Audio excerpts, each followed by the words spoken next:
Hello बच्चों, let's read the question. Match column 1 with column 2। सो बच्चों, column 1 में given है हमें कुछ प्रोसेस क्वांटिटी एंड कॉलम 2 में हमें उनके रिजल्ट्स बताने हैं।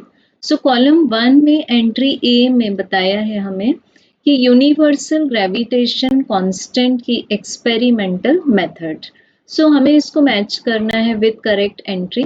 So as we know, universal gravitation constant is denoted by capital G, जो कि न्यूटन्स ग्रेविटेशनल अट्रैक्टिव फोर्स में कुछ इस तरह से अपीयर होगा, जहां m1 एंड m2 दो मासेस हैं, point masses, and r is the distance between their centres. So बच्चों, इसमें जो ग्रेविटेशनल कांस्टेंट है उसकी वैल्यू को experimentally first time English scientist Henry Cavendish ने फाइंड किया था।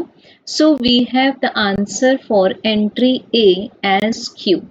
अब चेक करते हैं बच्चों entry B, acceleration due to gravity के बारे में। सो यहाँ पर क्यू मैच नहीं होता, देन एक्सेलरेशन पूछा है तो आर तो फोर्स के बारे में, तो ये भी मैच नहीं होता। तो एक्सेलरेशन ड्यू टू ग्रेविटी को हम डिनोट करते हैं स्मॉल जी से, और इसको ट्राई करते हैं with the entry P. So as we go on the surface of earth, let O be the center and R be the radius of earth and capital M be the mass of earth.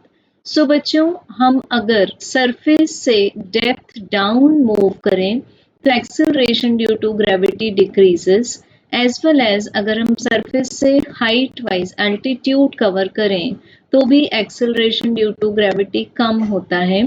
तो surface पर acceleration due to gravity की value maximum होती है।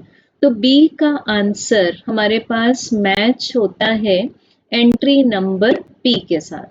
अब देखते हैं बच्चों entry number C. So entry C में हमें पूछा हुआ है force of gravity is. So force of gravity is certainly this is a conservative force, और कंजर्वेटिव फोर्स फील्ड में हम हमेशा बोलते हैं कि total mechanical energy will be conserved, as well as जो वर्क डन है वो पाथ डिपेंडेंट नहीं होगा। तो सी का आंसर आ जाएगा हमारे पास में आर। सो बच्चों, हमें सीक्वेंस मिल रहा है यहाँ पर Q, P एंड R। सो ये सीक्वेंस अगर हम चेक करें, this is present in option 2। Thank you.